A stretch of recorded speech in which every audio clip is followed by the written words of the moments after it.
And so it's a great pleasure to be, well, with you, at least via the, is there a problem? Okay, yeah. So it's a great pleasure to be sharing my research with you today. It just occurred to me that, in fact, it was 30 years ago, roughly, that I started at Penn, and in fall of 1990. And I guess now it would have been, yeah, 30 years ago would have been sort of toward the end of my first semester at Penn. So it's sort of nice to think about that. Before I proceed, I want to mention that the research I'm going to share with you is collaborative with our former PhD student, Bijia Chen, who is now a postdoc at Renmin University, and my longtime collaborator, James Lee. And then there's a large team of people sort of involved in the data entry, but too numerous to name here. So what I'm going to share with you today is work from this new project that Hyunjun alluded to, where we're sort of looking at the Qing civil service. And this is one piece of that project where we're using data on the careers of civil servants linked to data on their family backgrounds to revisit sort of a longstanding debate on social mobility in historical China. And in particular, look at how family background and exam performance shape appointment and subsequent careers of Han, or non-banner officials, who held examination degrees, that is provincial or Qing degrees, or the more competitive or higher level metropolitan or Qing degrees. I singled out non-banner or Han officials here just because the banner officials had their own separate quota and had other paths to appointment, and there are sort of a whole other kind of set of issues. So the basic thing that we want to look at today is whether the role of family background in shaping outcomes, both exam performance and appointment and subsequent careers, differs for the holders of the lower level Qing or provincial degrees, or the higher level Qing or metropolitan degrees. And one thing that we're sort of interested in is whether, if we look at the different, you might say, steps in this ladder, or the tiers in this ladder, is whether we'll see a sort of model like Rob Mayer pointed out or found for the US, where at successively higher levels of education, because of increasing selection, the role of family background declined. That's sort of the claim that people make about the kind of meritocracy of the Qing civil service, right? Because you had these highly selective exams where ability mattered, and that family background shouldn't have mattered that much. Or do we see something where family background and its role persists? And then we're also looking at whether family background might have different effects for say exam performance or appointment to office. So we're responding to what we think is some limitations in the current literature on social mobility, in especially elite social mobility in historical China. One, I won't get into too much detail here, because there's a fundamental problem where I think people, when they conceive of the examination system in historical China, they tend to treat it like it was the only game in town, and that sort of everybody was in this tournament where they kind of like the Hunger Games or something, where they just, everyone was maniacally and focused on eventually becoming a Qing. And if you did not become a Qing, it was sort of a failure. And so, anyone who had higher chances of, rising must have some either more ability or greater advantage. And the possibility that people might have other opportunities, other options available to them, and that not everyone, in fact, wanted to be a Qing, even people that had a Qing degree, there's a provincial degree, that they had other opportunities, hasn't been considered. And well, I'll show some evidence along those lines a bit later. And the other problem with the existing literature is that there's a sort of conflation of having an examination degree and being an official. and which is highly problematic because it turns out that, as we can show with our data, not all exam degree holders had official appointments, and if those who did have appointments, they had careers of varying lengths and varying kinds of outcomes. Some people had very successful careers. Some people had sort of, well, modest careers. And so what we're trying to do now is, because of the data that I'm going to introduce to you in just a second, we're trying to, at some level, have a holistic view of the entire examination and appointment system, at least for people that held examination degrees, and then look at the role of family background in progress through this system. So the highlights of the study are, one is that we look at as key outcomes appointment as an official, and then conditional on being appointed as an official, your sort of lifetime logged lifetime official salary as a sort of key outcomes. And then we link to database on family backgrounds to look at how that influences these outcomes. We have a very large, still growing, but a very large sample of degree holders, both Qing, that is provincial, and higher level Qing or metropolitan degree holders. And then that allows us to make this comparison between sort of Qing and Qing. And then we can consider multiple outcomes in terms of careers. We can look at the people who, after getting a provincial degree, that is the Qing degree, simply just went and got a job rather than progressing to the metropolitan exam, that is the Qing degree, sort of beginning to move away from this tournament model where the assumption is that everybody is sort of competing to fight their way to the top. So the data that we're using is from a new database. I have this feeling I think I gave a presentation at RC28 in Philadelphia, like maybe in 2014 when we had just started building this data set. And so maybe I had one slide or something introducing it. But we have a data set which consists of transcriptions of quarterly rosters of nearly all civil officials holding regular appointments in the Qing civil service from the 1820s to about 1912. And so these rosters, they're originally compiled by the government, but then they were sold by commercial publishers. Every 3 months, you have a list of about 12 to 13,000 officials, going all the way from the sort of these low-level county officials all the way up to the central government. And so for officials like the ones we're focused on in the study, that is the non-banner officials, the Han officials, we have their name, their province and county of origin, their position, their qualification, and so forth.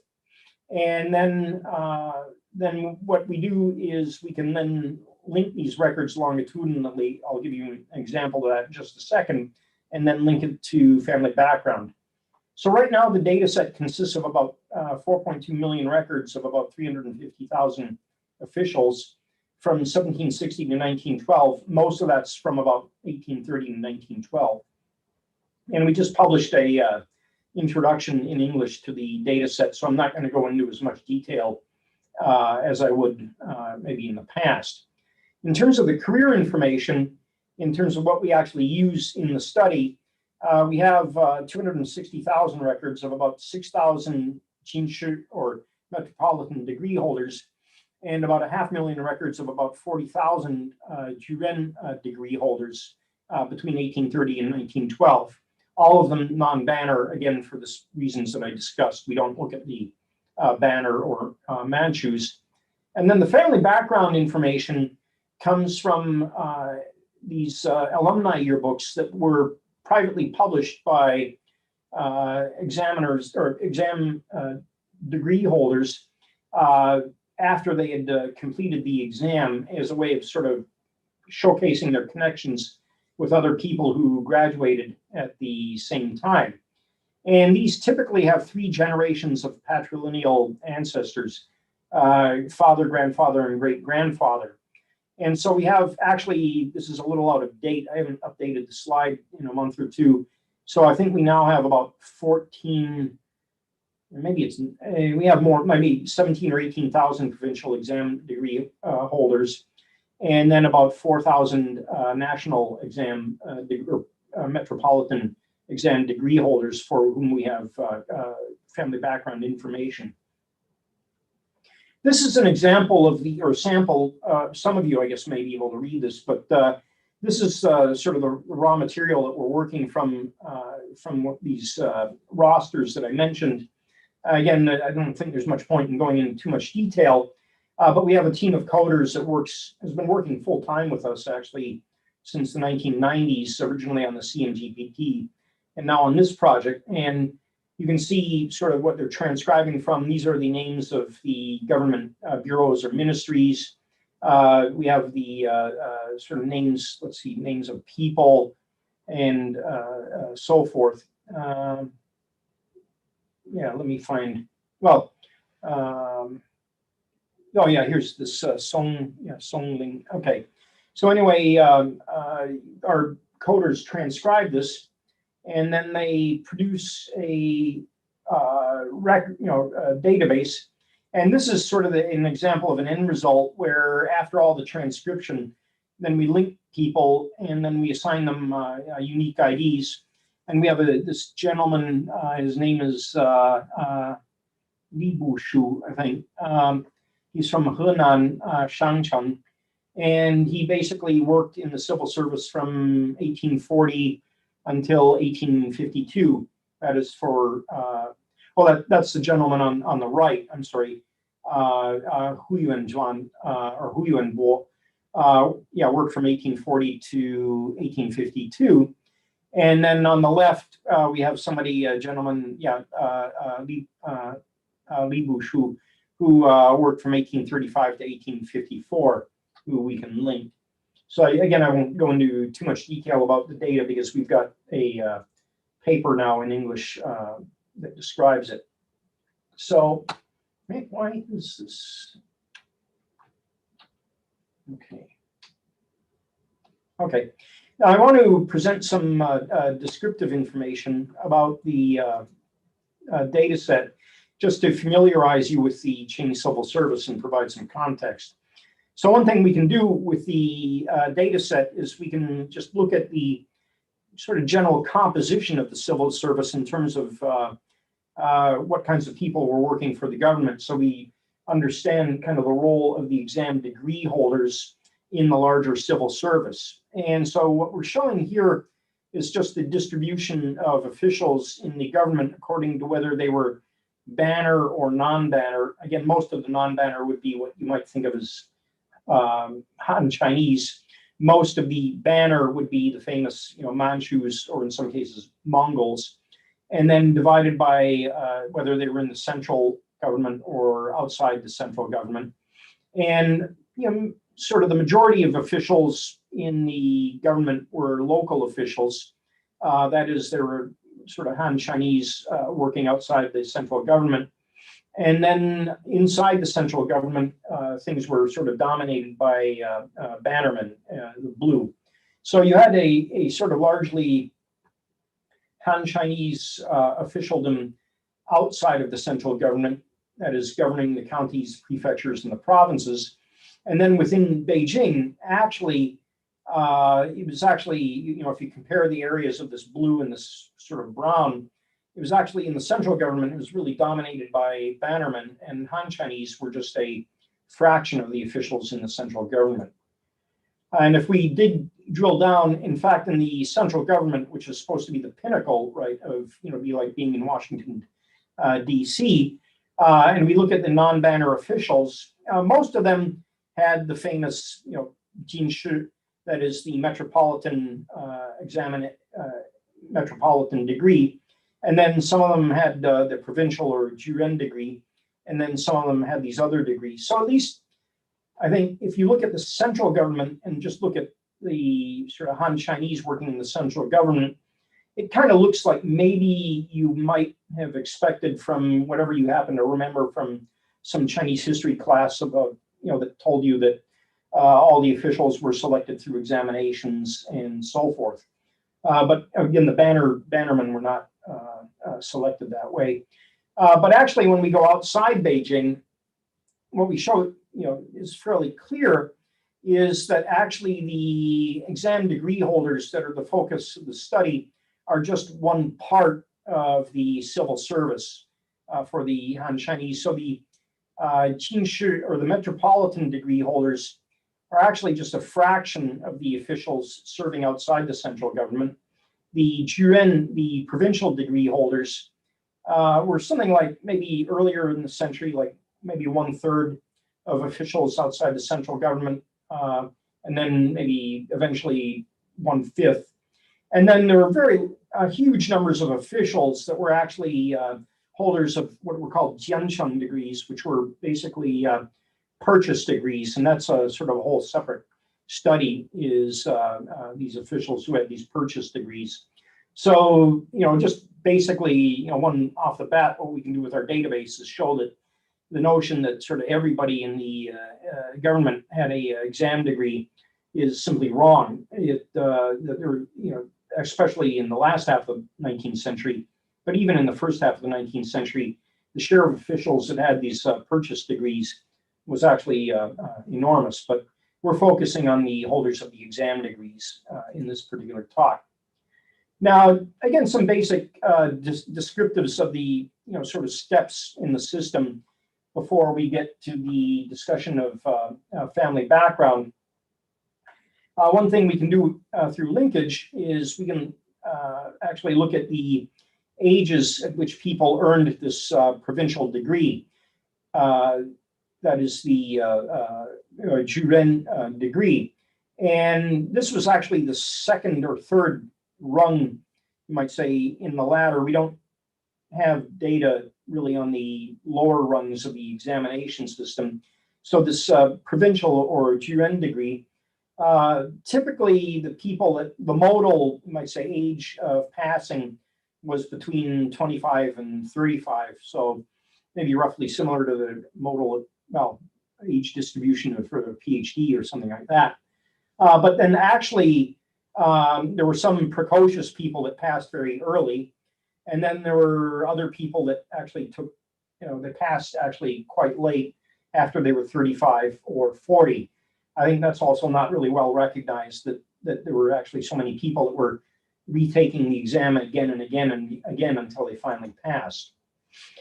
When people had this provincial examination degree, the Juren degree, they had sort of two things that they could do with it, at least that we have records for.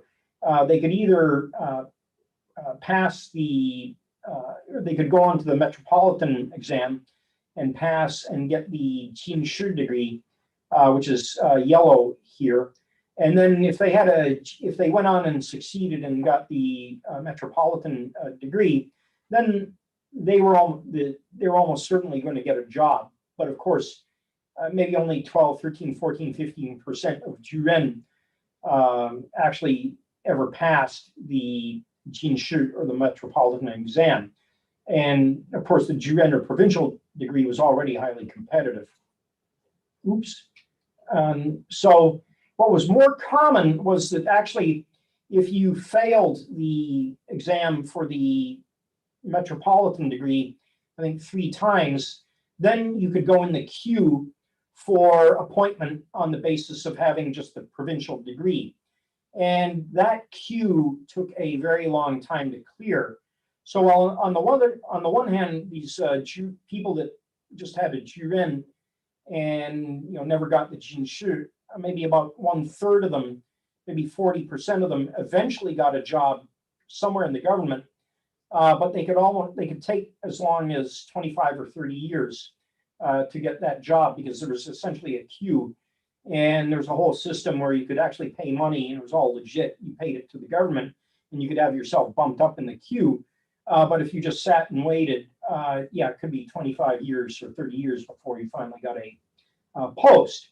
So as a result of that, I don't think anyone's ever shown this before, but it turns out that these provincial degree holders, even though they tended to get their provincial degrees when they were in their late 20s, maybe their 30s, because of the long gap between earning the provincial degree and then being appointed on the basis of having a provincial degree, these provincial degree holders working in the civil service tended to be, I mean, I don't want to say old because I'm already 53, but they were in their quite often in their 50s and 60s. So these were generally certainly between their 40s and their maybe around roughly 40 and 65. So this is something that I think nobody's been able to show before, is anything about the age composition of the civil service. And in fact, it's showing that the provincial degree holders that actually had jobs were actually, well, I shouldn't say relatively old, but they were more mature. Maybe would be a nice way of saying it. Now, for the Qing degree, that tended to be sort of somewhere between 3, 5, 10 years after passing the Juren degree. So the modal age of passing the Qing or the metropolitan exam was between 30 and 40 roughly. And then, as we'll see, if you got the Qing degree, you almost actually were guaranteed to get a job.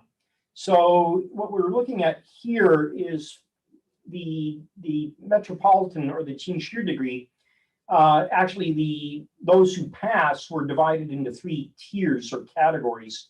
I just translated as tier 1, tier 2, and tier 3.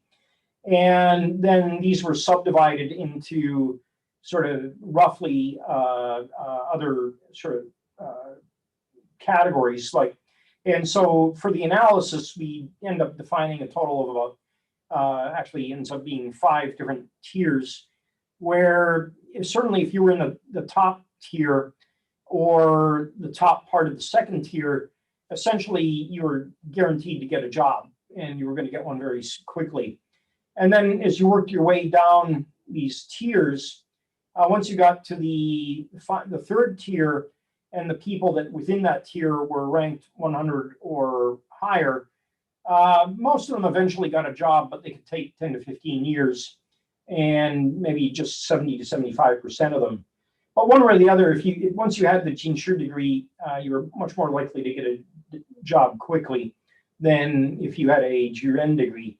So as a result, I should plot this on the same figure as the Juren histogram, but actually the metropolitan degree holders that were actually working were on average younger than the provincial degree holders. So they would have been higher ranked as well. As a metropolitan degree holder, you were qualified to take sort of certain positions. In fact, you were slotted right into them. And then you would probably have Juren or provincial degree holders working for you. Now, we haven't done this exact computation, but just based on what, these comparison is that probably these Juren degree holders that would be working for or under supervised by these Qing degree holders probably 10 to 15 years older than them. So nobody's ever had anything in terms of age dynamics or age structure for the Qing civil service, or I think any civil service before the 20th century. So that's fairly novel. A final piece of context is the way the appointment system worked for the Qing or the metropolitan degree holders. In fact, it was highly regulated, where your opportunities within the system in principle were actually defined basically by a set of rules, where according to whether you were tier 1, the top of tier 2, etc., you got sort of put onto different tracks that would then shape your opportunities in the civil service. So if you were in the tier 1 or tier 2, essentially you were almost immediately appointed as a what was called a Han bachelor or Hanlin bachelor. It was sort of like being a sort of a postdoc, or you were working in the Hanlin Academy and so forth, and doing additional studies and so forth. And then that's this purple here. And then you were converted to a compiler or Bianxiu, which was also a sort of a position within the Hanlin Academy, compiling documents and so forth. And then a certain number of people went straight to positions as secretaries in the ministries. And then a small number of people remained unappointed. And then these people sort of cycled through their positions and then eventually left. But it was a sort of very much a tracking based on your exam performance. If you looked at the third tier, then it's very different. So majority, at least at the outset of the third tier metropolitan degree holders, 70% of them were unappointed, 1 year after, and still 20 years later, 20% of them were unappointed. And they tended to cycle through their appointments when they were appointed fairly quickly. So they might be appointed as a secretary, and then if they were lucky, they might transition to becoming a magistrate or a prefect later on. But again, your exam performance at least appears to have predicted kind of where you ended up in the, at least for the Qing degree holders, where you ended up. So that's a kind of an overall picture of the civil service and then where the exam degree holders fit into the civil service, and then the basic dynamics of their appointment and their subsequent promotion. But the other, I guess, thing that you can point out is that there's some very different, one thing we've been able to do is just look at people's career lengths, and something that no one's really been able to do before, but show that in fact most officials their careers didn't last that long, and there was some substantial variation in the lengths of careers. And so we find that something like half of officials roughly served for less than 6 years. So you think about it, you spent really decades preparing for these exams. Maybe you passed the Juren in your late 20s, early 30s, and then passed, if you're lucky, the Qing Shi sometime in your 30s. And for all of that effort, maybe you just got a job, an appointment that lasted, half these people only worked for about 6 years, and then that was it. They were out. There was actually a whole review, sort of a merit review system where people were assessed every 3 years. And as you can see, a lot of them didn't make it past 6 years. And then, if you go a little further out, like only 1/4 of people served for more than 13 years. So the fraction of people that actually had sort of long careers that you might imagine if you'd read too many novels or watched too many if you watch these sort of TV series, historical TV series, you'd probably get the sense that all the officials, sort of serve forever, and but actually it turns out that there was a lot of turnover. Now, I mentioned that what we're going to do as an outcome variable in order to measure we come up with a sort of a integrated measure of people's career performance. We make use of the official salaries associated with their bureaucratic rank. So in the Chinese civil service, they had these ranks 1 through 9. They were actually subdivided further, but they're very much like GS grades in the federal civil service. And they had specified sort of base salaries. And so, every 3 months, we know at least what the person's official salary should have been. And then, because we're following people every 3 months, we just add up their salaries, over the duration of the career, according to their rank, to produce a sort of a single measure or a single outcome, which is their lifetime official income. And then that integrates both the length of their career and their rank. So, you could end up with a very high total salary if you serve for a long time at a very high rank, or maybe something a little lower. Either you could serve for a long time at a sort of middle rank, or you could serve for a shorter time at a high rank. Now, this is just the official salary. We're using it sort of for the analysis. In practice, the people had all sorts of other income sources, but we don't have any data on that. But this should be sort of sufficient, at least for kind of getting us the relative scale. So anyway, we sum up people's salaries over the length of their career, and then we log it, and then we have a sort of an income as an outcome that we can look at as a function of family background. So the outcomes that we're going to look at in our analysis include the age at which people earned their Juren degree. The reason we do this is that, in fact, for the provincial degree holders, the age at which they earned their Juren degree was very strongly associated with their family background. Basically, the more privileged your background, the earlier you got the degree. And there's all sorts of reasons to understand why that was the case. So wealthy families could hire the best tutors, they could send their kids to the best schools, and so forth. And so what we actually do is we take we construct a predicted age at time and degree by using people's original family background, and then setting everything else like the geography, other characteristics all to their means. And then we predict sort of their age at degree based solely on the variation in their family background characteristics that I'll introduce in just a second. And so we use that predicted age at earning the Juren degree in the analysis of the Juren or provincial degree holders as a composite measure of kind of family privilege, because otherwise we'd end up with a bunch of categorical variables that we'll see in a second. And then as in terms of outcomes, to look at what does family background do, we look at exam performance, which for the Juren or the provincial degree holders is a percentile. They were originally ranked, and then we convert that to a percentile.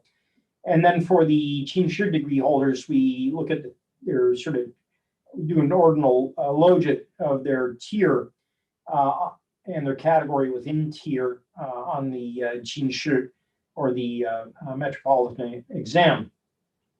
And then when we're studying the Qing degree, again, to take this big mass of what you'll see is a sort of different family background, family history indicators, and convert it into a single composite measure. When we run the ordinal regression on the exam category, we take the linear prediction of the sort of of the score, and then turn that into an aggregate measure of family background. Again, with other things sort of set to their means. Then we look at in terms of outcomes, we also look at whether people were ever appointed to an official position, and then conditional on being appointed to a position, we look at their sort of determinants of their total income over the course of their career.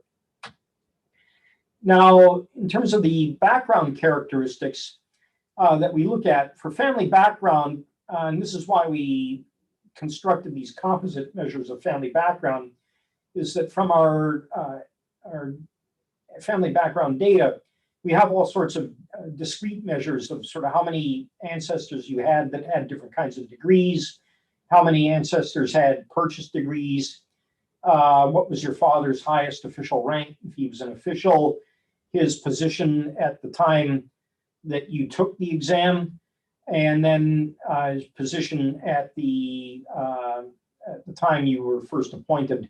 That's only in some of the analyses. But then actually, yeah, you can exclude that. But then, so we have like 8 or 9 different indicator variables, and then we regress sort of age at earning the Juren or the tier for the Qing on those, and then take the predicted values and treat that again as a composite measure. And then for Juren, in terms of our other things that we look at in terms of their influences, is we look at whether individuals hold a purchased degree or not. So to qualify to sit for the Juren or the provincial exam, you could either do it by earning an exam degree, a lower level exam degree like a Gongsheng, or if you were sort of your parents could basically buy a Jiansheng degree for you that would allow you to sit for the Juren degree. And we hypothesized that the people with a purchase degree will actually do worse on the exams because parents were strategic, and there's sort of a fair amount of kind of historical or ethnographic evidence that if rich parents, if they thought if their son was basically maybe kind of a dud and was probably not going to qualify for the Juren by completing one of the lower level degrees, the examination degrees, they would just buy him a Jiansheng degree. Whereas if you thought your son, and I say son because there are only males in the system, but if you thought your son was pretty competent, you might take your chances and just let him take the regular exams.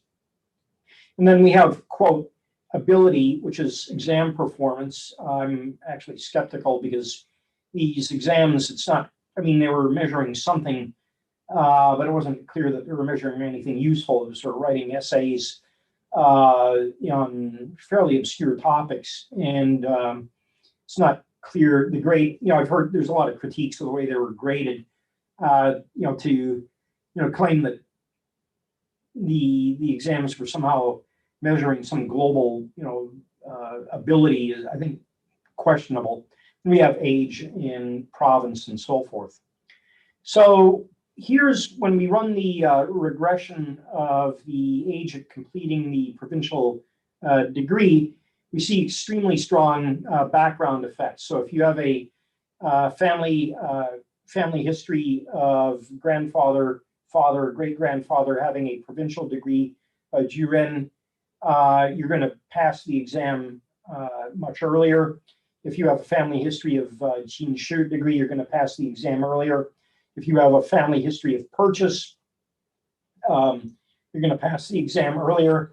If your father is a high-ranking official, you're going to pass the exam, the Juren exam earlier.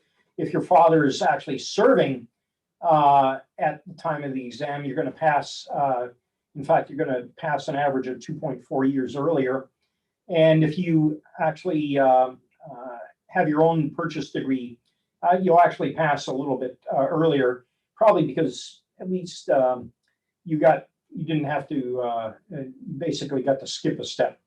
And so basically here, all these measures of both the father's career and then the family background in terms of the family history of examination degrees and purchase degrees, they almost all influence your age at which you pass the provincial degree.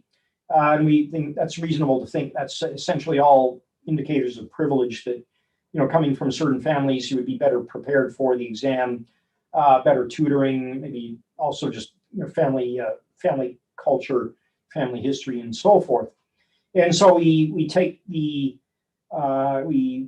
basically, for every individual, we predict their age at the exam solely based on the family background variables, and then we set the other variables to their means, and then we use that as again, composite measure of family background.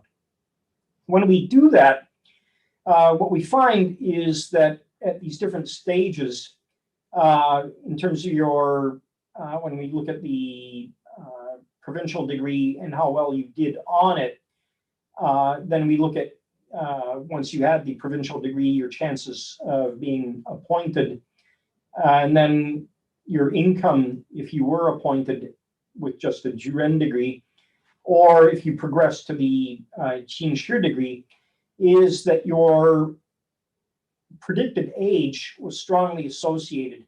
The younger your predicted age, the more family privilege you enjoyed in terms of your family history. And so you had you almost have to flip the signs because a younger age is better here, right? So an older age is worse, right? If your predicted age is older, that means you pass the exam later. So the older you are, the less well you do in terms of your rank on the exam, the less likely you are to be appointed just solely on the basis of having a Juren degree. If you are appointed, your income is lower, meaning you either have some combination of a shorter career or less high-ranked appointments, and you're also less likely to progress to the Qing degree. Then it turns out that the purchase degree, actually, people who have a purchase degree of their own, they do worse on the exam, which is consistent with our expectations. Their parents probably bought a degree for them because they weren't confident in their ability to pass the exam, kind of the prerequisite exams on their own. And they were also less likely to progress to the metropolitan exam, which was a much harder exam. I won't get too much into the age stuff, but basically, the earlier that you pass the exam, or the later that you pass the Juren, the less likely you are to pass the Qing. So basically, even net of the quote measures of ability, including if you think of age at the time of earning the provincial degree, net of your predicted age based on family background was probably sort of a measure of ability. Once you strip out family background, sort of how early you pass the exam should be sort of up to you in terms of your ability. And sort of basically, even after you control for exam performance and so forth, family background matters a lot for all of the outcomes even after you have a degree. So we're not looking at a system where the examination sort of filters people, and then once they've been selected, the family background doesn't matter. Just checking time, so I'll wrap up another 5 minutes or sooner. And we just did some predictions to get some sense for what's going on. But basically, what we find is that if we just look at actual chances of appointment or actual chances of proceeding to the metropolitan degree as a function of the decile of your predicted age at completing the Juren. So we sort of take this composite measure of family background and divide it into deciles. And so there's basically the people in the top, sort of 4 or 5, top or bottom, depends how you want to look at it. But, had a substantial advantage. And it was almost sort of linear in terms of their chances of either going on to get a position solely with a Juren or going on to get a position, get a Qing degree. That in the bottom half, in terms of family background, there wasn't as much distinction. One thing I don't really have time to get into is that we're trying to sort out what's going on. There's a lot of huge provincial variation in terms of outcomes, but we haven't quite come to grips because it's not a clear pattern where both poor interior provinces and some of the exam powerhouses seem to do well. So I'm going to skip that. Now, when we get to the metropolitan exam, we see something pretty similar, where if we look at a model of the tier on the metropolitan exam, family background actually matters a lot. Your family history of various sorts is, especially Juren or Qing, etc., have a big influence on your chances, on sort of where you are in terms of the ranking. And then your father's rank is also, if he was a high-ranked official, you also did better on the exam.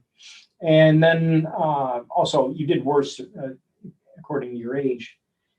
So anyway, so once we do a similar exercise where we take the linear prediction from the ordinal logit of the examination tier, and then setting the non-family background variables to their means for this prediction for the individuals, treat that as a composite measure of family background.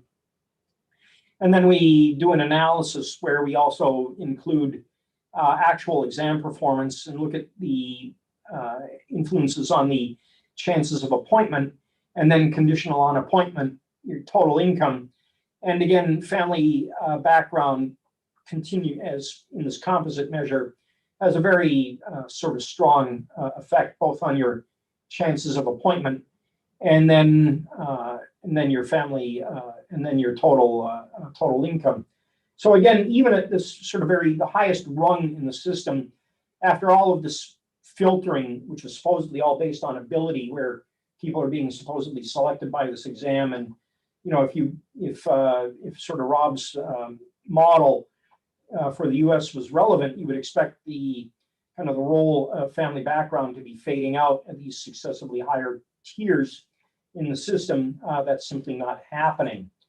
And so the net result of this is that we can actually, when we divide the officials with a metropolitan degree into quartiles, and then just look at their distributions in terms of their the highest degree obtained by their family in the last 3 generations, is that when you get to the top quartile of officials in terms of their total lifetime income, they're much more dominated by people with a history of sort of examination degrees in the family.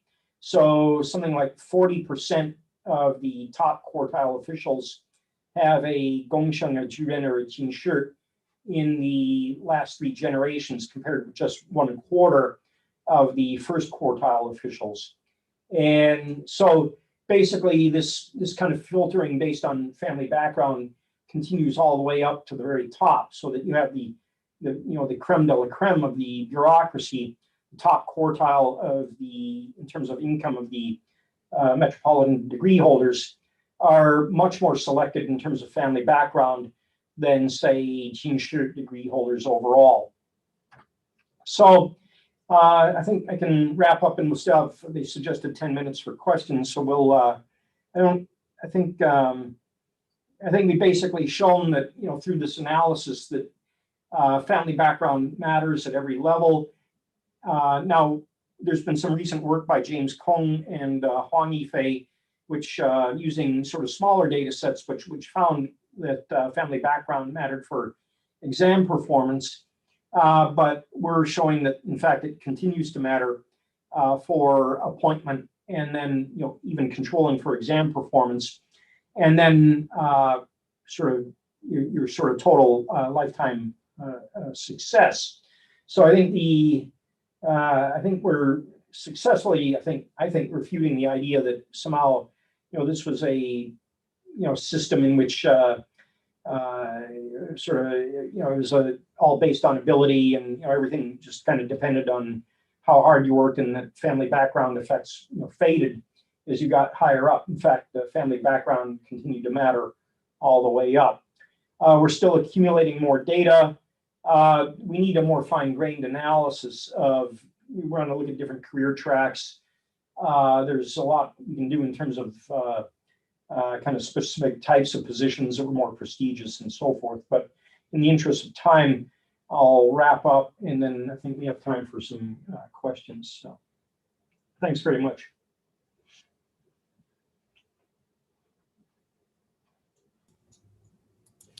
Thank you so much, Cameron. This was very interesting talk. And now we'll proceed with the Q&A part of the talk. So I have a question by Shisung. So Shisung.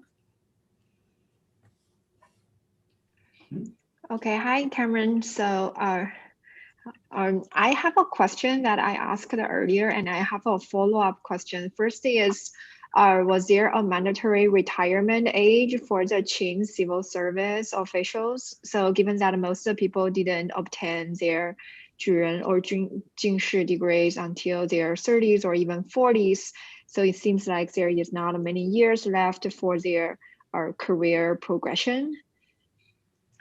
Well, that's, I mean, everyone seems to think there should have been a retirement age, but if you saw that, if you remember those age distributions of the people that were employed, there's kind of a soft tail there wasn't really a sharp drop off. I have been working on that, and I had a paper. I have a sort of a manuscript on the sort of I call the organizational demography of the Qing Civil Service, where we're trying to estimate actual exit rates as a function of age. But there were restrictions on. It was very complicated, so there wasn't like, even if there was a retirement age, it probably wasn't a single retirement age for all positions. And there were restrictions on sort of, beyond a certain age, you could not get a new appointment, right? Mm-hmm. But even when we looked at new appointments, it's not a cliff. It just sort of tails off. So there must have been exceptions to that. Okay. So a follow-up question is, there is an AJS article that just came out last week on our intergenerational educational mobility of Asian Americans in the United States. So the author Fishman, he examined our Chinese, Korean, our Indian, and Vietnamese are in the United States, and showed there is basically no correlation between family background, so father's education and children's education. And he argued that this challenged the status attainment model proposed by Blau and Duncan. And his explanation is that because for Chinese, they have universal higher educational expectation for their offspring. So that's why we see very little intergenerational correlation of education. But it seems you provide a different story and show there is a very strong association between family background and a person's education in terms of this 经所卷 or other educational degrees. So I just wonder, how can we explain this contradictory findings? And is it because many poor people during the Qing dynasty, they didn't have higher educational expectations for their children, but they don't have the resources, or the system didn't allow them to provide better educational opportunities for their offspring? Yeah, Ben Ellman at Princeton has, I think, a pretty compelling set of critiques about these sort of myths related to the examination system. But in fact, there's only probably some estimates, maybe 12 to 20% of males were literate, right? You have to be literate just to sit for the exam. And then, to sit for the exam, you had to be a lot better than just being able to read. So the pool of people that realistically could imagine sitting for the exam was actually quite small. And then what it appears is that even within that small pool, there was sort of further, you might say, gradations in terms of family background that continued to distinguish people all the way up to the Qing Shi. I don't really see, maybe you should come here and teach some of my students or something like that. But I think this idea that, there's sort of this universal love of education that's like just driving people. I think, maybe if you spend some time here, you might kind of realize that maybe that's a little bit exaggerated. There's a diversity of, diversity of levels of commitment to study and education. I thought, on this immigrant thing, I thought the argument's fairly compelling that, especially for the Chinese and the Koreans, the migrants are hyper-selected in terms, especially in terms of education and ambition. And so I think you're looking at, in terms of people who actually make it to the United States, that's like a truncated sample of people overall, either in terms of their educations or their level of ambition. Hyunjun probably knows this a lot better than I would, but that would. I just don't buy these cultural, arguments very. Certainly, yes, there's a general recognition of the value of education, but there's pretty high variance within the population as well. It's not, you know, universal, right? So. Okay, thank you. Thank you. You mentioned Hunjung may know something more about this, so I don't know. Would you like to participate in this discussion, Hunjung, or contribute? Well, maybe if there's other questions, I don't know. There's another question. Okay. All right. So I have an anonymous question. So does the family origin of the exam grader play a role, given that the exam was not standardized? Yeah, I mean, in theory, no. They had the elaborate set of precautions to anonymize the exams. So, like, you went into this cubicle, and you know, in fact, the orthography, they were worried that people could give a clue as to their identity with very subtle, like, variations in their brush strokes. So the orthography of your handwritten characters was strictly controlled. And if they noticed you were like a little bit odd in terms of some of your brush strokes, they would just throw out your exam. And so in theory, you know, the exam was anonymized, but there were certainly examiner effects. It's just that they may not have been correlated with the, you know, characteristics of the examinee. And one of the critiques, I talked to people, there's other people that do research on this. They actually read the test papers because they've been preserved. And you can actually find, you know, these archived test papers, and then you can find the grades that were assigned. And it's pretty clear that the grades were, you know, it's hard to find any systematic association between, you know, the quality of, you know, what we think of the quality. I think the general feeling from people I talked to is that at the level of the provincial exam, what really mattered was whether you passed or not, and then conditional on passing, the rank didn't really matter that much. So yeah, there were examiner effects, and I'm sure the examiner's approach was probably shaped by their family backgrounds, but that probably didn't, I don't think it interacted with the examinee, because in theory, the papers were, they went to a lot of trouble to anonymize them. So they might just, it'd be from one exam to another, there might be some random element where the same set of people writing the same exams with a different examiner might have ended up with a completely different set of scores, possibly. So. Well, thank you so much. With this, I think you also answered Michelle Guillot's question that was going into this direction. So, Cameron, thank you so much for giving your talk. So it was a pleasure having you here. I know it's very late in Hong Kong, so we really appreciate this effort. Thank you, everyone. Thank you very much for participating in today's presentation. And please join us next week for our last talk for the semester by Herb Smith. Thank you so much. Tell him I said hello. So, okay, so yeah, thanks very much for having me. And it was great to, well, I didn't see, but anyway, great to share my work with you. And I hope to see you in person as soon as it's possible to travel again. So anyway, thanks very much. So. Yeah, thank you.